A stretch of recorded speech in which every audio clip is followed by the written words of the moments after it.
Hello and welcome to episode 7 of Catalyzing Radical Systemic Change. The topic for today, the headline for today is the politics of waking up. And in preparing for the podcast, up from me originally, which says the politics of politics is politics. And obviously, this should remind you of me riffing off the original quote from "The business of business is business." And then the question arises, should it really be like that? So maybe just a couple of introductory words to frame that conversation.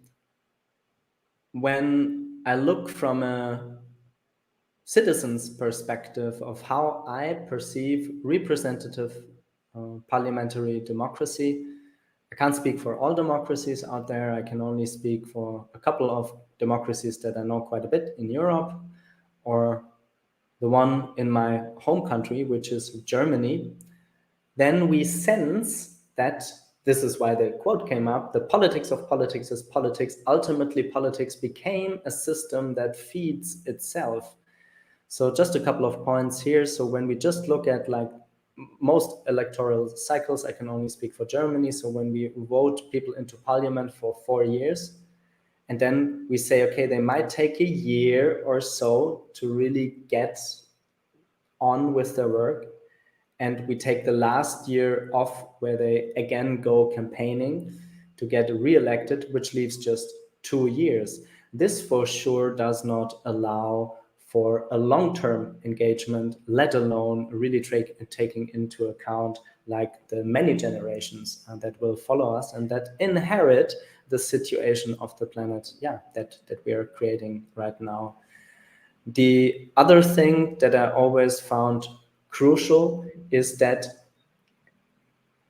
when we look at those people in parliament that are representing the electorate, it becomes, depending on which democracy, I think it's like a lot worse in the United States than certainly it is in Germany, but also in Germany, a lot of the politicians voted into power are not representing the demographics of the people they are representing.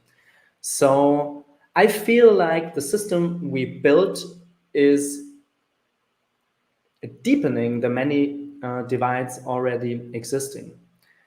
So maybe with that couple of introductory words, I would like to hand over, because today we don't want to focus on the problems level too much, but more really looking on the grassroots level. What are the things emerging? Also looking on the insides that make us human and the cultures we need to rethink and rebuild to allow for a politics of waking up. Indra, it's my great pleasure to share that precious time with you. I would start with the first question that just came up.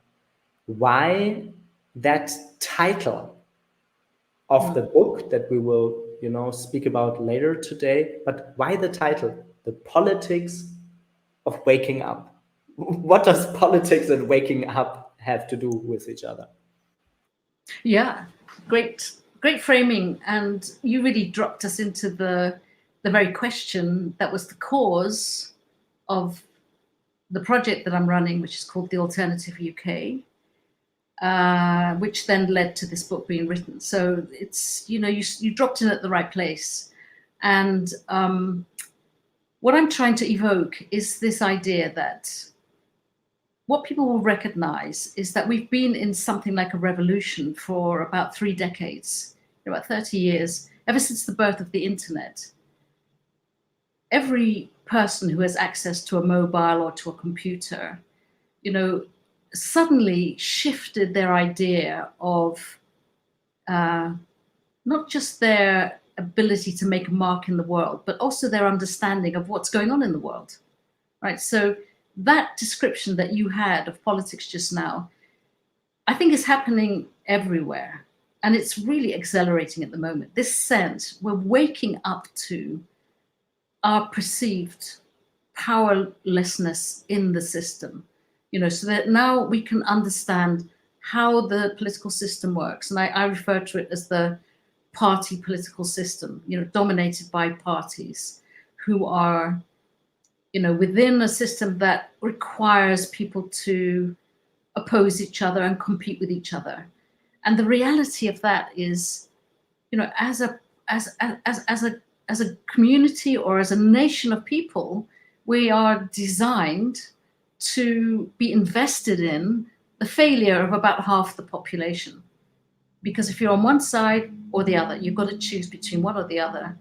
And that means you want the other to fail. I mean, I was thinking about this Christmas, actually, that even in a quite an extreme way, half the people want us to be locked down now, and the other half want us to be absolutely free to do as we choose. And these are two really opposing views.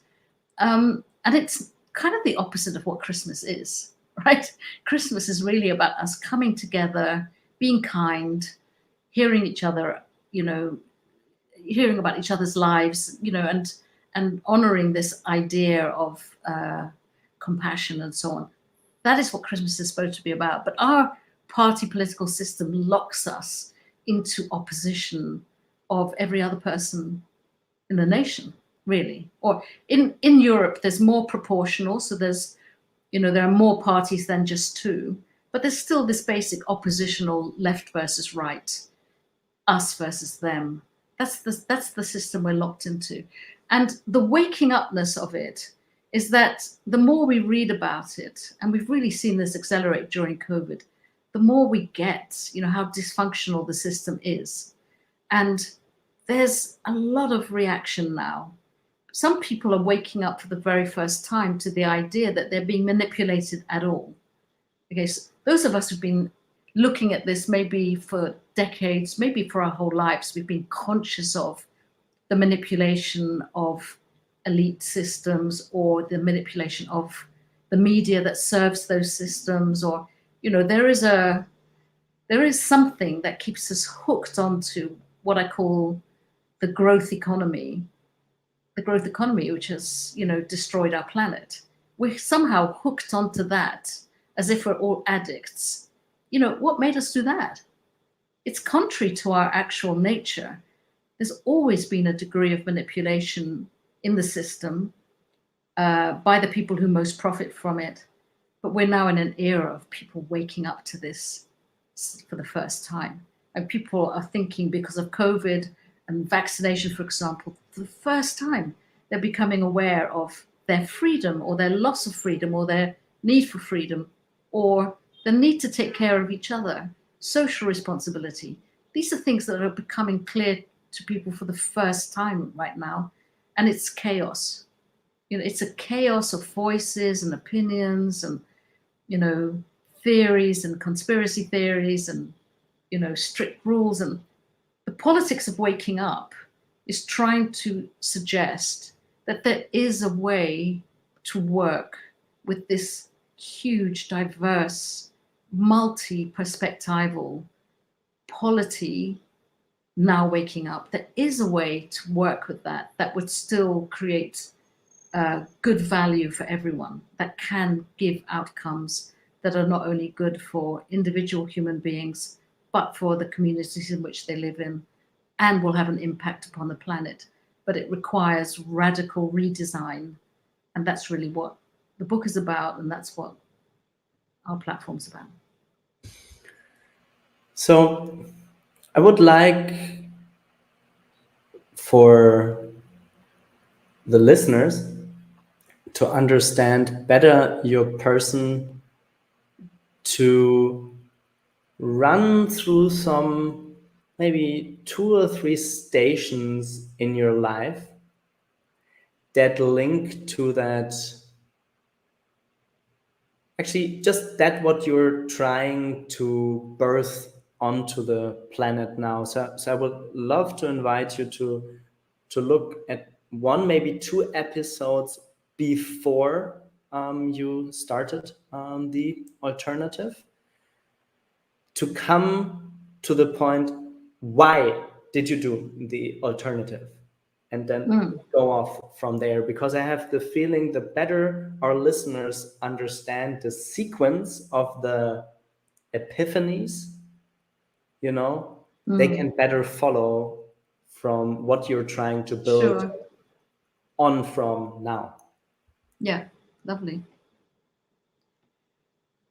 So I'm just trying to think about how far back to go, but let's say that, you know, from an early age, you know, I was born in Holland and I moved to the UK. My father's from Indonesia. So I always had a difficulty, if you like, belonging anywhere. And I've always perceived life from this dual perspective that needs to be transcended. Right? So, you know, my father from a Muslim culture, Indonesia, my mother from a Catholic culture in Holland. I was raised with both of those things, and so the desire for transcendence was always there from a very early age. How to make sense of two very different things coming together through relationship and love. So I would say that that's very fundamental to my approach. And then at the age of 11, my brother died in a car crash, and I had if you like, a sort of a real reckoning with God. You know, where is the power and where is my agency? So I can remember, and this, you obviously remember that, you know, as a very young adolescent, how emotional this experience is, but really praying to God that he would save my brother. And then my brother died that night. I was really forced to reckon with death, and what is death, and what is my power as a living human being to transcend, you know, the idea of death as an end to something. So again, transcendence, you know, I found, you know, what I now understand to be a sort of dissociative way, you know, I escaped from my reality of death and found a way to reconnect with my brother that kept him alive for me in a way. But that was obviously the birth of a spiritual journey. And in fact, throughout my teens, 6 of my mother's 7 brothers and sisters died of cancer. And so this confrontation with death and the impact it was having on the people around me, not least my mother, who went into a lifelong depression, as you can imagine. She didn't really emerge from that. But me as a child and a teenager growing up was always trying to transcend these natural boundaries. So the big question for me as I moved into my 20s was really, what is human agency? So on the one hand, facing these brick walls, you know, which is the idea of death. But on the other hand, transcending that through a spiritual practice, always feeling and continuing to feel connected with the people that you have and have had in your life beyond any simple binary of life and death, feeling always that they're in your life. And so, you know, as I said, going into my 20s, then I was thinking about transcendence. I did a lot of work training under a very well-known father of peace studies, a guy called Johann Galton. He was my mentor for many years. And I learned about transcendence and how to transcend conflict in communities between nations. And I became a consultant in this area and put on courses and hosted conferences around conflict transformation. And then I had become, maybe I should have said a bit earlier on, I went back to Indonesia to sort of look at my roots. And when I was in Indonesia, I met Buddhism for the first time. And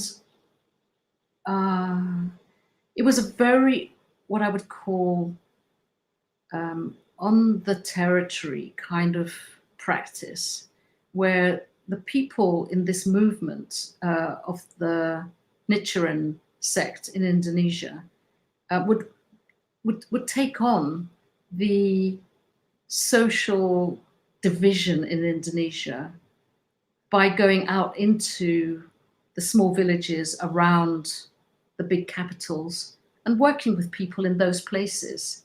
And I went with them a couple of times. Well, in fact, over a period of 7 months, I went several times with them.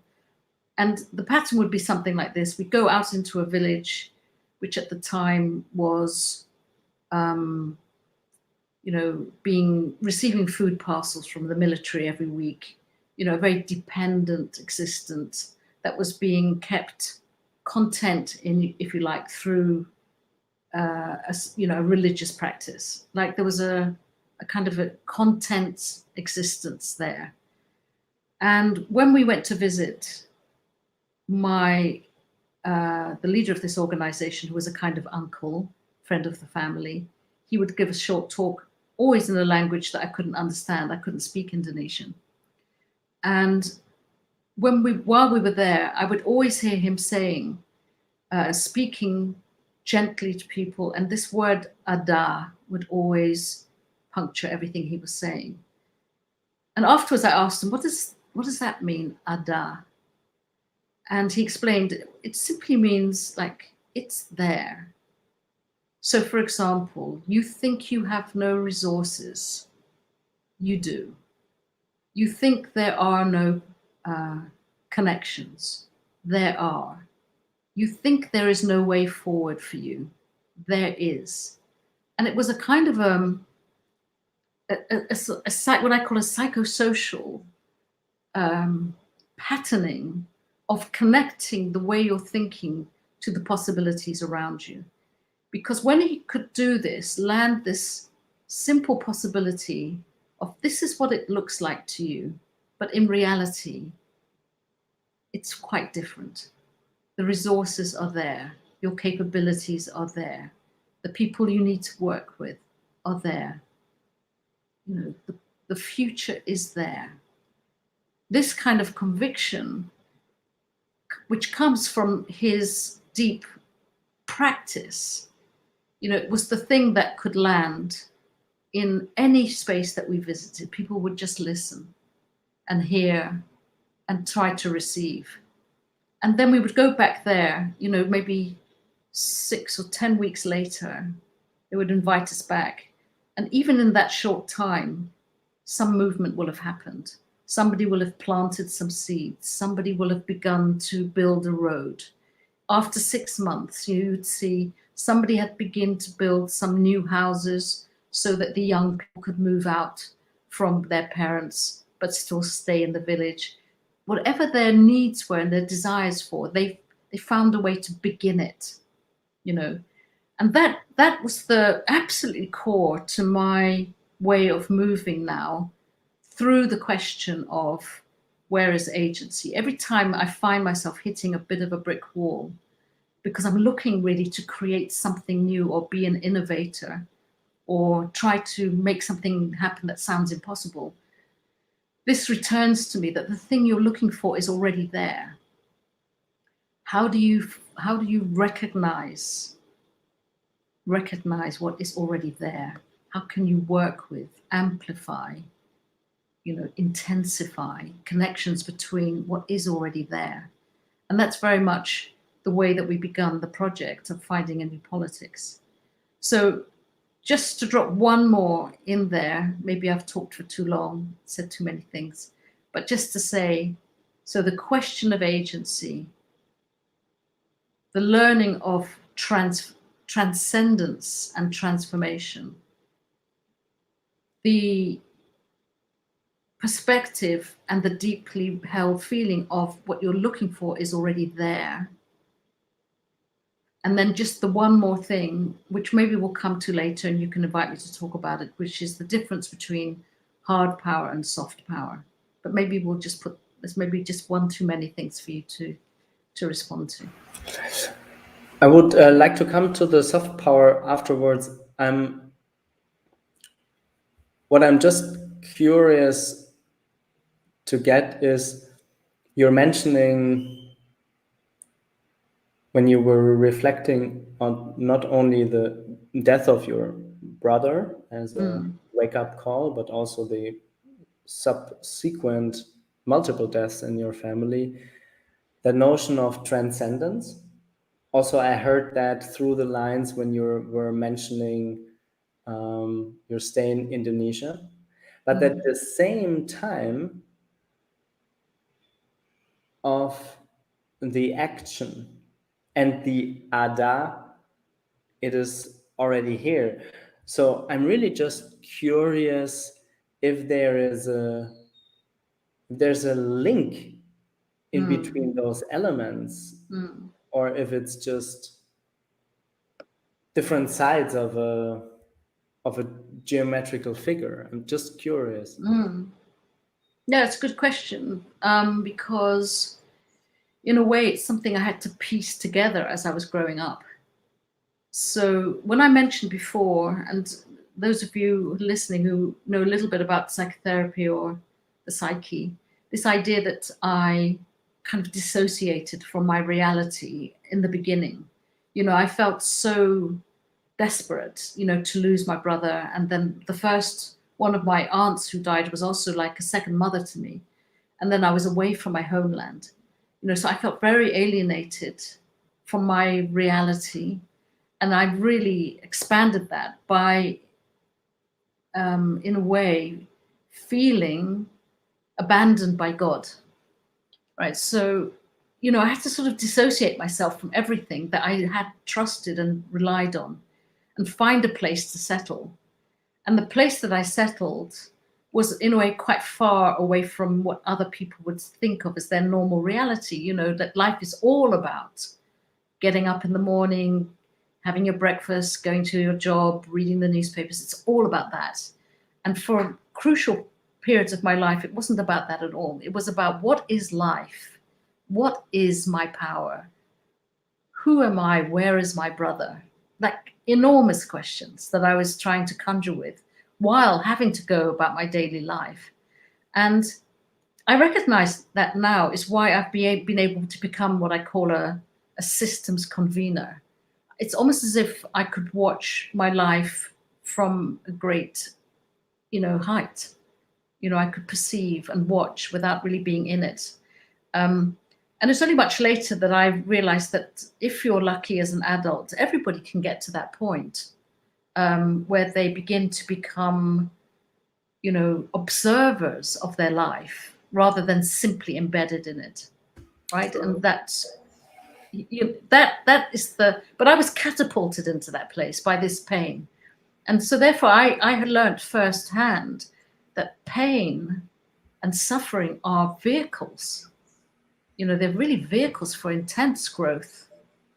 And as a very young child, I found myself able to look at life in a certain way that many of the adults around me couldn't, because they never did that, thing of having to get away from my reality and observe it.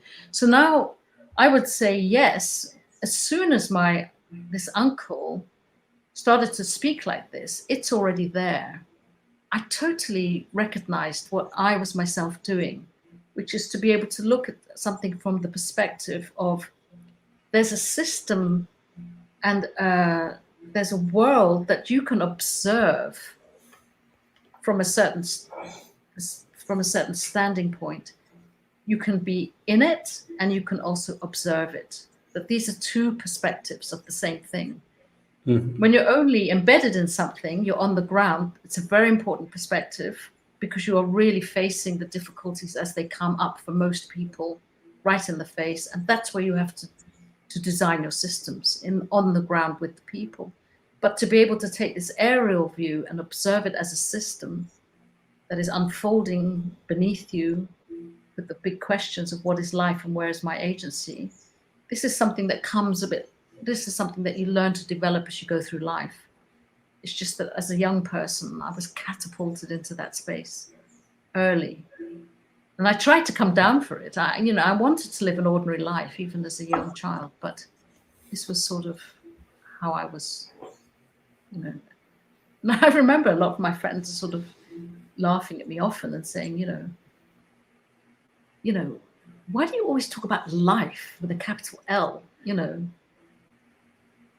why do you think you can have anything to say about life? You know, it's like it's not what we, you know, it's not real. It's not real what you're talking about. It's let's yeah. let's try to Yeah.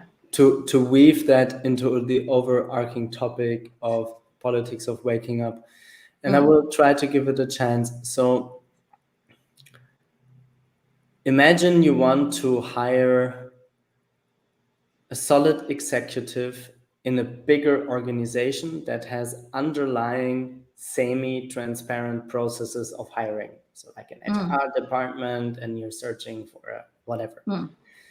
A manager for a product line in a big company, you would usually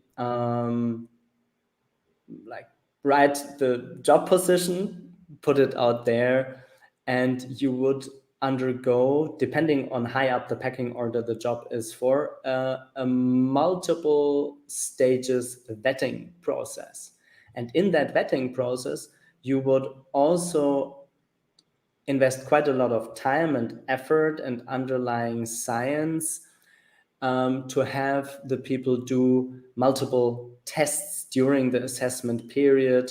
You have multiple stages, and certainly the last most promising ones would need to undergo multiple psychological tests to test for like robustness, addiction, anti-fragility, resilience, personality tests, narcissism, and all sorts of stuff. So I know this is now getting a little bit polemic because, again, this is also just a semi-transparent process. But what I mean with that is when I look at the politicians voted into power since I'm a small child, this might be just my opinion. So again, I don't want to point with the finger on them and say just overall they're like all quote unquote bullshit. It's so cool that I can use swear words in the live podcast. Bullshit, bullshit, bullshit. You know, see if they cut it out on YouTube. But when I look at both the trauma, quote unquote, or like deep hardship you encountered in your life, and your ways in your biography to work it through, to come through to a healthy transcendence, to a healthy perspective of perceiving capital L life, and not suffer always from the circumstances, from the unhealthy dissociated perspective. So I think the question that I'm trying to wrestle with is, what culture do we need to nourish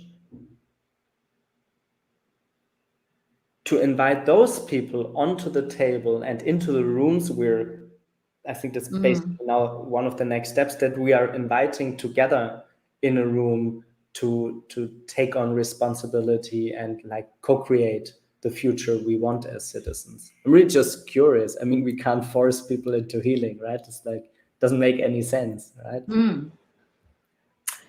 Yeah, I mean, part of the, well, first of all, let me think about, or let me try and respond to this idea that, you know, politicians are one thing, and we are not at the alternative necessarily trying to improve the current political system.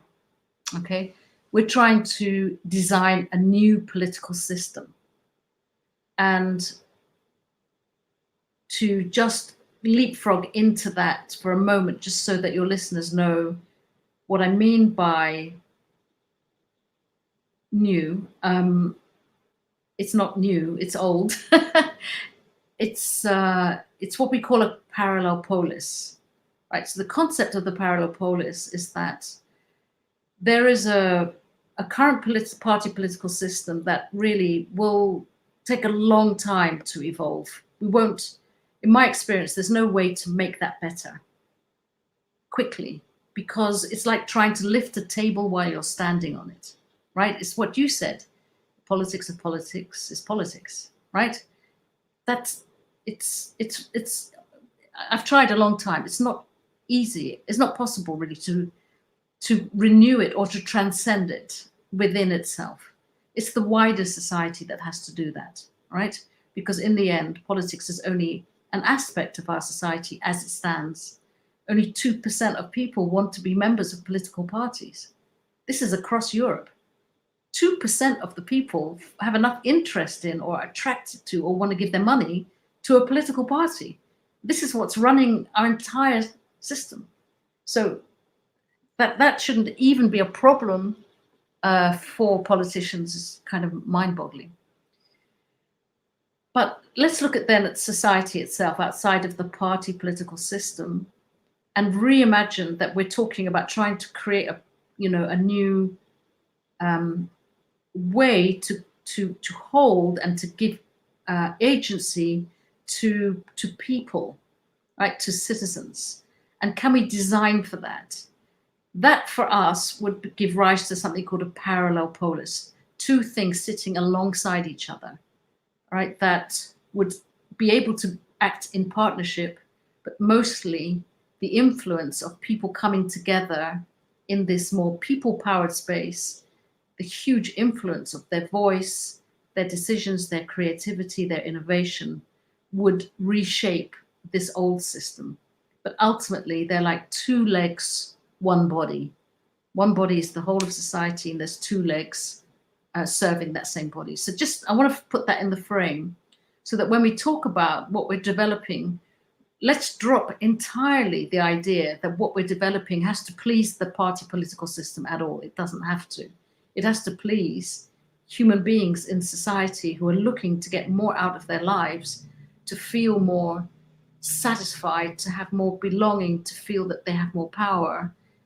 It's really meeting all of those emotional needs that drive us every single day, can be found in this other part of the Parallelpolis that is being designed. And the way that we conceive of that, I think we started, just try to come back to your question, that we started with the question, what is the human being at the heart of this new system? The human being at the heart of the old system is, Homo economicus. Conceive of a human being as needing material things, a job, a tax cut, roof over your head, job done. That's the job done as far as the politician is concerned. In this other space, you have at the core of the system the fully complex bio-psychosocial spiritual entity called Alistair, right? Has all of these capacities, all of these needs to build a community and a system that helps those things get met. That is not the same world that the party political system is trying to design, not at all. Then let's weave in some comments from the people live watching. So I'm wondering, it's funny because now we're sketching the examples before having sketched exactly like the alternative, but doesn't matter. It's like my understanding, I would consider myself like interested, but more like a layman in the specific sector that you're working. Is my understanding, we see here Jonas Wolterstorff, that civic chambers, as have been conceived of in France, for example, or also the citizens' assemblies, as for example we had in Germany 2 running, are still not, they kind of still come out of the old system. That's so right. The citizens' action networks, to which we will spend quite a portion of today's dialogue, are still something different. So let's skip a little bit the biographical part and all the like sequencing. Give some hands-on examples. How do we, as the listeners trying to understand to build a new polis, how can we imagine citizens' action networks? Okay, so the first motivation for developing anything like that at all came from the perception that, in any city or town, we are divided. We're divided by the current party political system and the media that keeps that division happy. So our very first priority was, what kind of spaces can we build that allow people from across these divides to meet each other? And we developed, a process called a collaboratory. And it started with just working with the civil society organizations in any given town. Let's talk about the one we did in Plymouth. You bring them together to acknowledge that they can work together to build something for the citizens in that place. And then it's a series of events, very friendly and I would say arts-driven events that just attract people into the space to begin to have conversations about the future. So you're not talking about the problems. You're not talking about how do we solve the housing crisis? How do we solve that? We're not trying to replicate the work of the government or the local council. You're trying to somehow tap into what is it this person is yearning for? What is this person needing at this moment? And how can we provide that in this space? And that's the container that we started to build that then became a Citizens Action Network. So you start, as I say, with the civil society organizations who already know what they've been doing. So there's not a lack of solutions in the space, right? Those civil society organizations are also the core of the cosmolocalism, if you like, because they are pulling on all over the internet from different parts of the world solutions, prototypes. Anyway, they're very well resourced, but their conversation has always been just amongst themselves. So the next stage of this collaboratory was to bring in people who are habitually excluded from that conversation and create a conversation space, which was always, what kind of future do we want for this place, right? So it was a combination of dreaming and imagination, but also practical, putting on the map. There was always a map on the floor of this town or city. If you're dreaming of having, a new supermarket with only locally produced food, put it on the map and let's decide how we're going to start that thing happening. How small can it start? How do we build it? So moving from dream space to territory. Let's do it in this space together. So it was always very place-based. And then how to design it almost like a club that you could then appeal in some way through using new currencies or, through opportunities for people just to join in on things. They could just be, food initiatives, or they could get free stuff, but to attract the people who don't give a shit, right? That's also allowed to be said on your channel, right? So, what about the people who don't give a shit? They're the most important people, because if you're not engaging them, then they are still vulnerable to being triggered and manipulated by the vested interests who are always going to keep coming for those people, right? This is what we found very much at the time of Brexit. We found that vulnerable people, can be harnessed.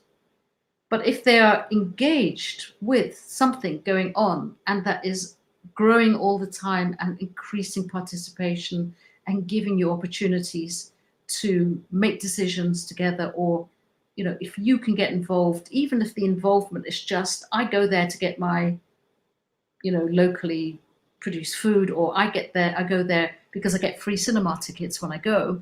I mean, there's all sorts of reasons, but the engagement is the thing that helps to protect people from the bigger, growth economy constantly trying to manipulate and jerk them around. So it's needed a container for people's action.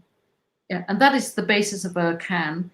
We started to prototype these in different parts around the country, only to discover really that they already exist.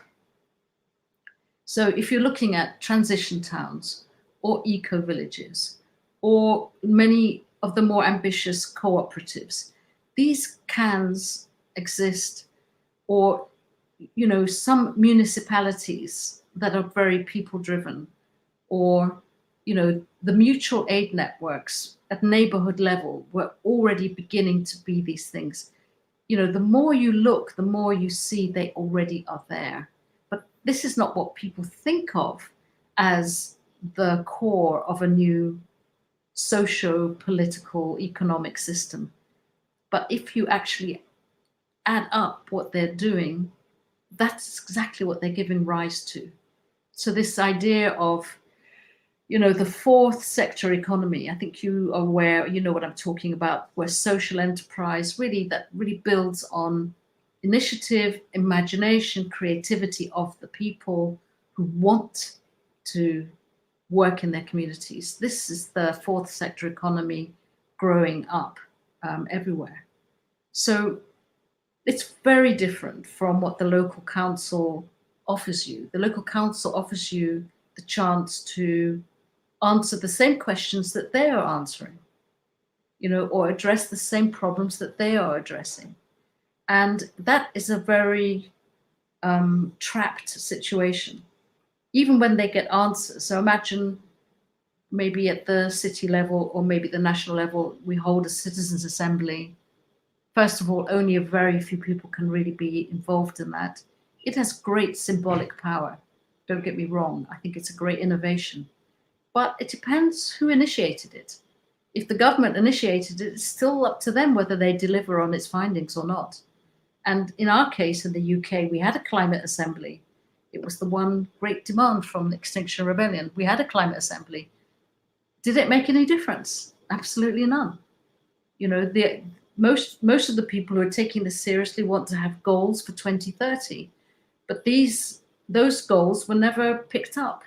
Only the goals for 2050 were picked up. So I will spice up a little bit the conversation, much like another guest did in the last episode.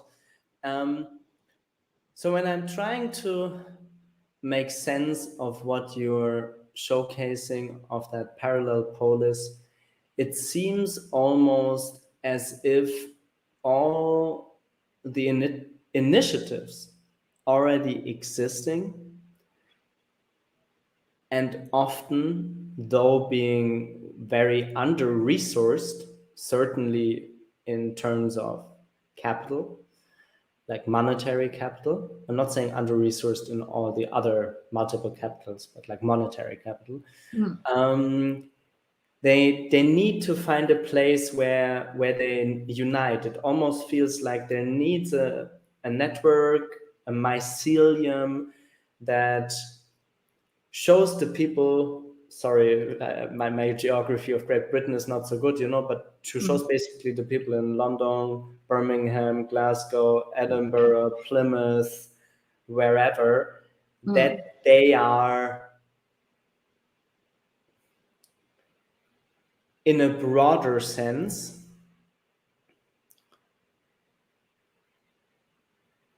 activating agency together.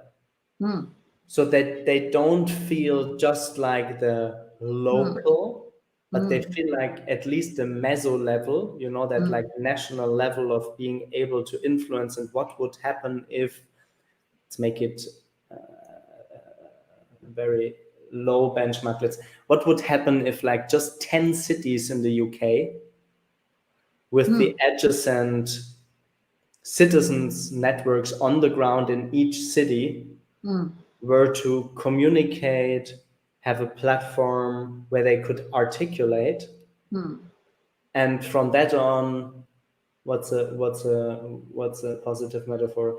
Could from that on, like, together more precisely put acupuncture needles into the still existing paradigm. I don't know, maybe asking for better resources or asking for, I don't know, grants, or asking for support with founding jurisdictional entities, or, I'm just really trying to sense into the elephant in the room, which does not exist yet, because I know before you're sketching that, I really want you to double down on like what you already are doing and what you already are doing for a couple of years with the alternative UK.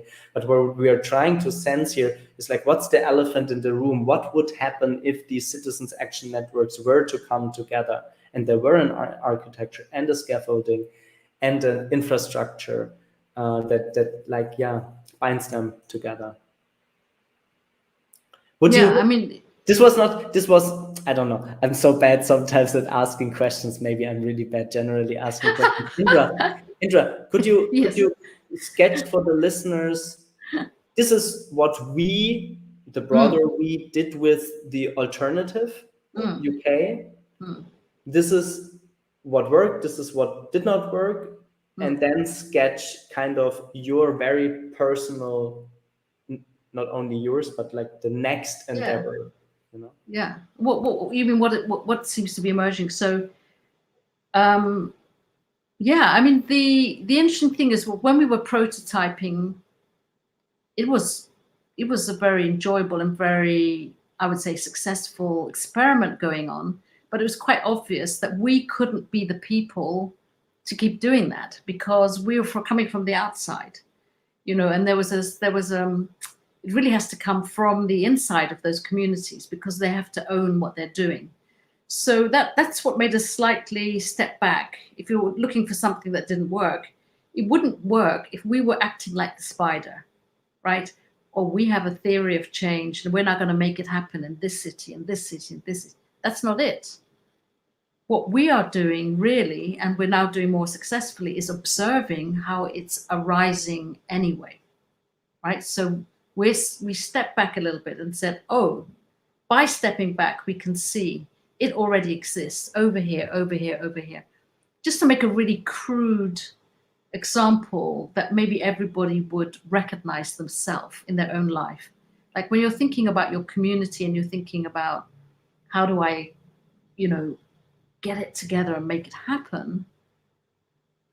If you think about the work of the much unpaid work of the women in the community, you'll probably see that it's already being held together in many ways through networks, right? Communities are actually, in fact, held together in many, many subtle networks, but often unpaid. So the work of unpaid carers, the work of, you know, very badly paid and much maligned social workers, you know, the work of, you know, I don't know, parental groups or school groups or football clubs. They are not unnoticed, but they really have an important role to play in holding things together at an emotional level for people in their communities. So a lot of the network is already there. It's just that it's not self-conscious as a network that wants to now make decisions about something that it's never been asked to make decisions on, right? So imagine in a football club, you've got, you know, hundreds of thousands of people captive in a way. Family events, you know, families of, you know, that could be asked questions, that could be offered stuff in exchange for making decisions about things. I mean, there's all sorts of dynamics that could be used that exist already in that community that you're living in. We don't have to make them up. We don't have to invent them.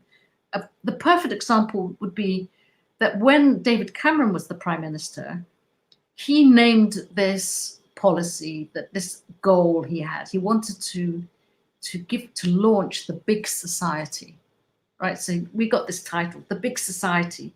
This government is going to launch the big society, and he talked about a lot of language that I would use, like networks and people supporting each other and the value of families and blah.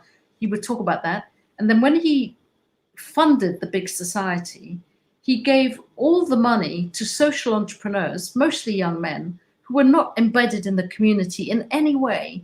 They invented this thing called the big society.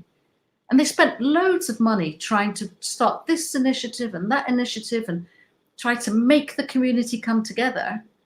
And in the process, a lot of the people who were already holding the community together were losing their income, actually, because it was being diverted to this project called the Big Society. And in the end, not only did it die as a project, it never took off, it never seeded, but a lot of the good work that was there previous to that also died.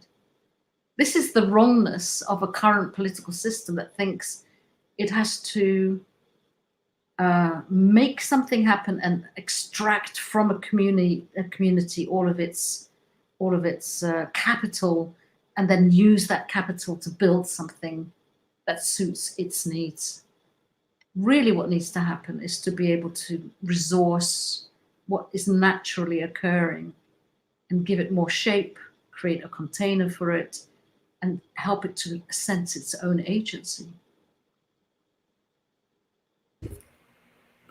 So the metaphor that came up, for whatever reason, pretty technical, and the term overly stretched and the hashtag overly used these days is this like DAO, this decentralized autonomous organization. But what almost came up, what if,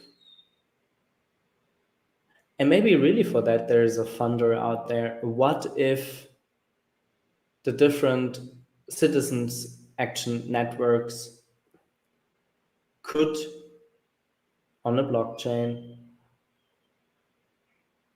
show what they are already doing within the cities that are already existing, creating maps and data points of engagement, where then I would say the state, as well as non-state actors, such as classical philanthropy, but also I would call it good capital or silent capital, help nourish, seed, and scaffold the existing initiatives. I know, I don't know, I really sometimes receive things like that live, because ever since, I mean, you invited me to embark on that endeavor, and we spent quite a while on that, really like sensing into like what is already there, instead of like creating like a structure, right?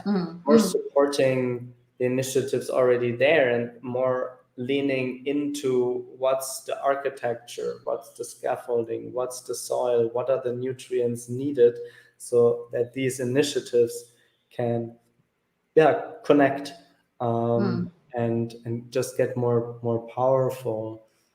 I leave it with that blurb, and I still repeat this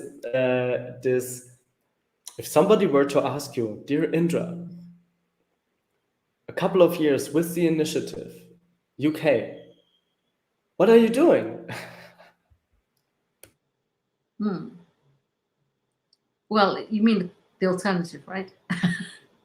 Sorry, the alternative. Yes. Spelling mistake.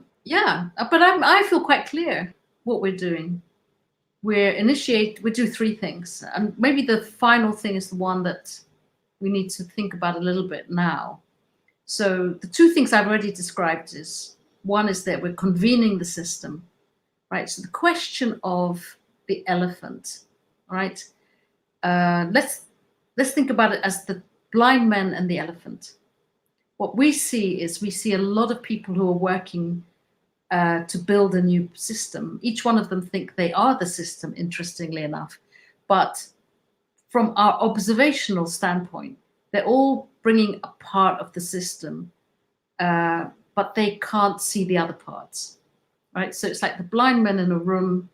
Every one of them thinks they know what the elephant looks like, because one of them feels the trunk, and one of them feels the leg, and one of them feels, the tail, and, everyone says, no, it looks like this, and it looks like this, but it's only between them that they'll be able to really see this whole system that's arising now. And when I say that we convene the system, we're doing that all the time by finding people who need to understand each other's work. So bringing, somebody building a new economy into contact with somebody, building a can, for example, or somebody working on personal development or human development into contact with somebody, working with technology. We're doing the job of bringing people together and then helping them, make new sense of the system arising. So that's one of the things we do. The second thing we do is build the community agency networks. that we want to link up to each other. So now, perceiving the cans and building the can of cans, it's a job, as you say, of building architecture and scaffolding for this thing to come into existence. But the third thing we do, which I would usually say is the first thing we do, because it makes sense to people, they understand that we are operating a media system. So what's really important, going right back to where you started, about how people need to feel some sort of, they want the evidence that what they're doing is making a mark in some way. But from the mainstream media, they can't see any sign of that. Their work would never be featured in the mainstream news. In fact, they're hearing the opposite. All the time they're hearing that they are powerless as individual human beings, that the future is very bleak, especially for young people, and that overall they have nothing to say that could really shift the way politicians are thinking. So what our media system does is to not only show them to each other. So every day we're focusing and we're platforming a new part of the system. But at the end of every week, I write, or somebody writes, an editorial that joins the dots. So people can see themselves reflected in this growing, emergent media that we are providing for people. And so this year, what we want to do is grow that system. We want to, there's a lot of people doing good work in this good media work, and we're trying to now build a consortium of new media actors that can then, become much, much larger than the one that we can manage ourselves at this point. And it's a new system because it's not simply a new outlet of news and opinion, but it also has a point at which people can feed into the system. So we're inviting all these cans to feed into our news resource so that we know what is happening, we know what the breakthroughs are, we know what new connections are being made, and that becomes part of what we are curating to build headlines from. Right. So this is a thing. If there's a funder out there that can see the possibility of this that we are seeing, and I can tell you that all the people we work with know that they need this media system. They know not only that they want to hear every day that what they're doing makes sense, other people also see it, but they want to see the bits that they can't see. They can't see their own blind spots. They need that reflected and other people projected into their space. And that's not happening at all at the moment. I want to rewind a little bit and ask you, when you were mentioning the Parallelpolis, do you see this evolving into something complementing a system, like, let's say, the way parliamentary democracy works, which for sure will be reformed here, bits and pieces, and here, bits and pieces?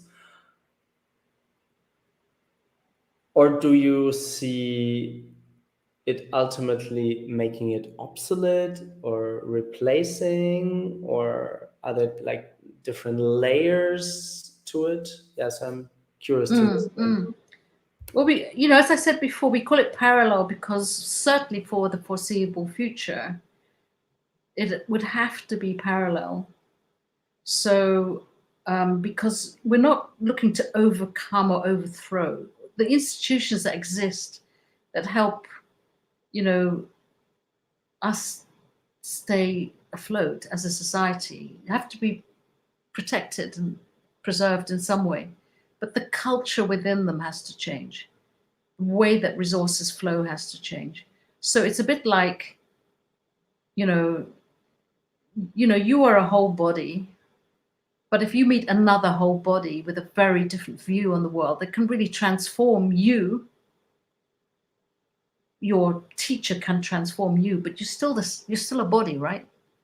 You still got an organ, the liver and the heart and the kidney. You're not transformed to that extent that you are no longer a biological reality, the same thing as you were, but you operate in a very different way, right? So the power of the Parallelpolis is to transform the whole ultimately. So although we work parallel, we think of the other part, the party political system, as part of what we're doing. We're transforming the whole, right? It's a bit like saying we need more women in the system, but it's not that that the women who come only bring women. No, the women who come bring everybody, because they bring everybody who was previously excluded. That's kind of what feminization is. It's becoming whole. So it's not an either or. It's not a competition between these two things. It's not that we're trying to make it obsolete in terms of destroy it, but absolutely it will look unrecognizable ultimately from what it was. So a 20th century political system will look unrecognizable in the next couple of decades because of the transformative action of this Parallelpolis. Cool. Which brings me to my last question. Also, I'm a very spontaneous and intuitive person. Let's go into that. What are your wildest dreams space? So imagine there's the funding and there's the tailwind and there's more collaborators and there are a couple of prototypes that work like next year. Where do you sense this going forward? And maybe, because I really think that would help the listeners, take a little bit the stepping stones that you sense into the future. Mention some of them.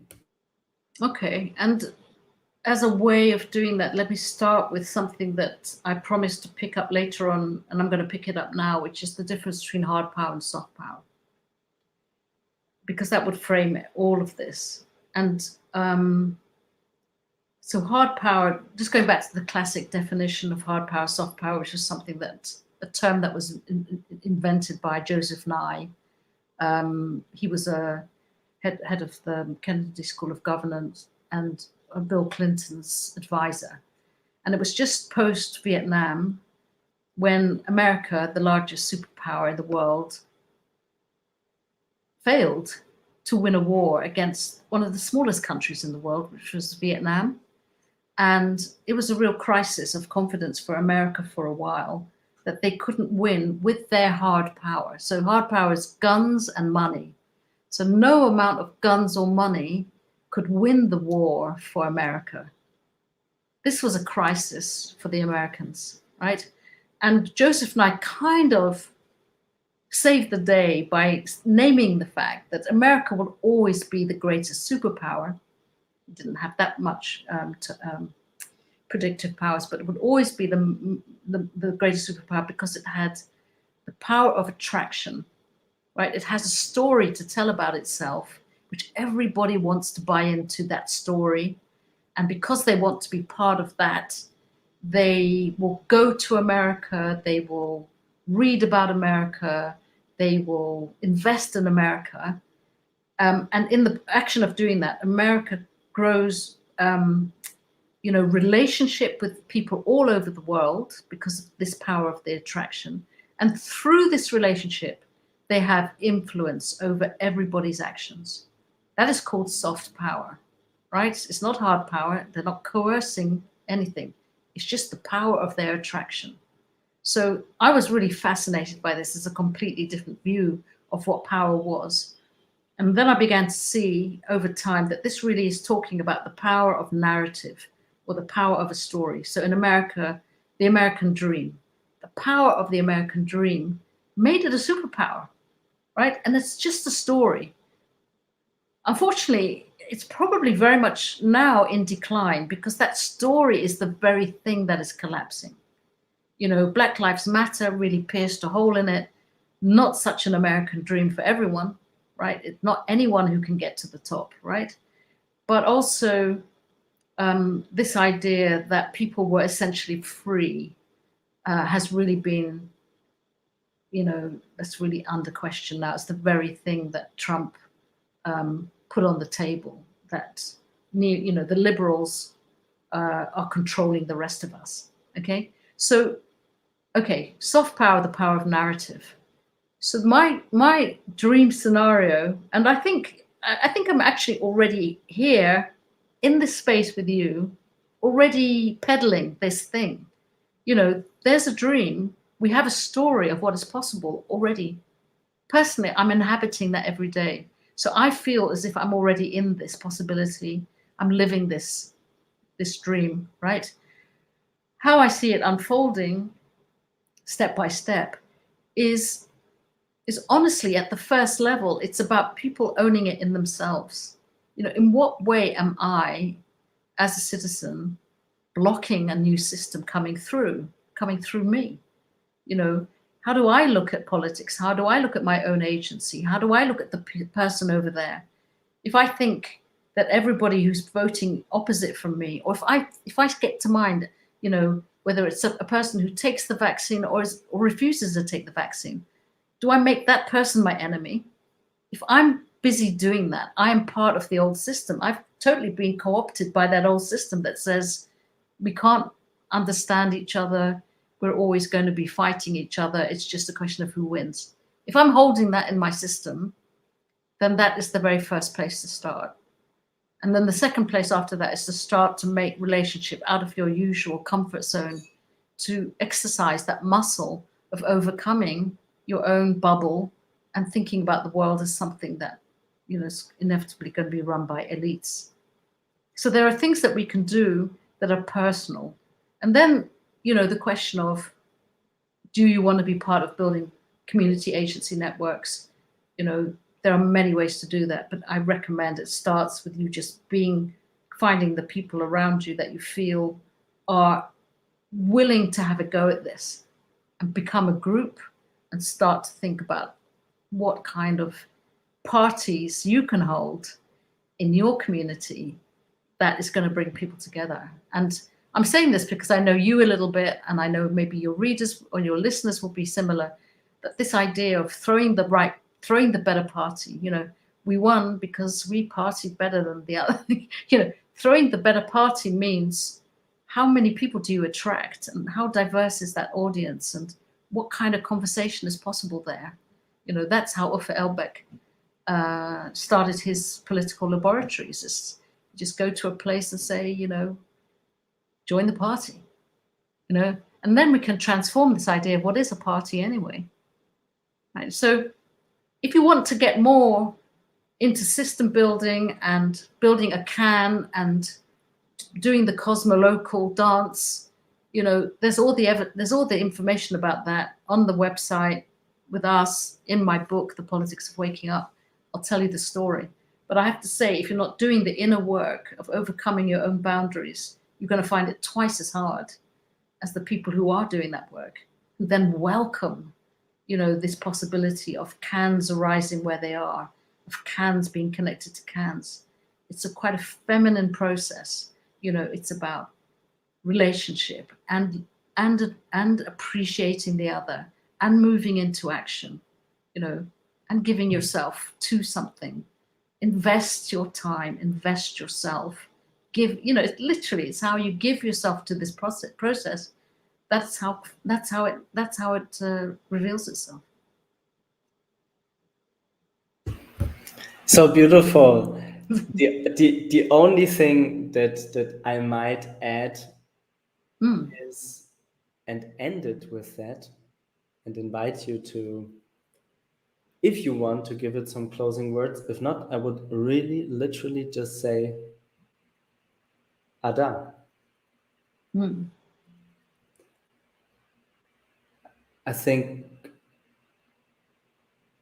this crisis, and no, we won't dive into that whole rabbit hole, but certainly it is a crisis that has awakened many people on a planetary scale, and those who are not quieted, sedated, inundated, or feel suffocated, they feel the need for agency. So I certainly know that in my heart, this can of cans and these citizens action networks are already connecting. Yeah. So again, Ada, and thank you, Indra. Is there anything that you would like to point out? Passing on to you for the last words. Yeah, I would express my appreciation, because when you're one of the people who appeared, you know, in that moment of what's next, you know. And when I think about the connectors like you and the miracle, you know, of these rooms, you know, so often I hear people say the problem with the system is we're so disconnected, you know, we're so disconnected. And I say, hang on, you're in a Zoom room with 20 people from all over the world, and I just heard you sharing your most intimate story about how you changed your life, and you have changed my life. Really? Are we so disconnected? Isn't this a miracle moment we're in? Can we not acknowledge it and invest in it? Yeah, Acknowledge and invest. Exactly. We are connected more than ever. Yes. Than ever. Yeah. Before. Yeah. The capital C. Yes. Crisis. I tell you, right? What we used to dream of in our spiritual reveries. Oh, wouldn't it be great if we were all connected? I tell you, it's happened, Alistair. And, you know, I have to thank Mark Zuckerberg, and I have to thank, you know, the people who built the architecture. And now I say thank you, and we'll take over, right? Because now the people need to occupy the tools, occupy this new planet, occupy the meta space that everybody's so afraid is going to run off. It will run off if you don't occupy. Occupy this incredible tools and spaces that have been created because of our yearning for those spaces. Here they are now. Now, let's go. Let's do the stuff that we know we can do. This is the moment for that. Indra, thanks so much for this precious time spent together. It's been a pleasure. Thanks from the bottom of my heart for life making us meet. And me. Ada. Ada. See you next time. Thanks.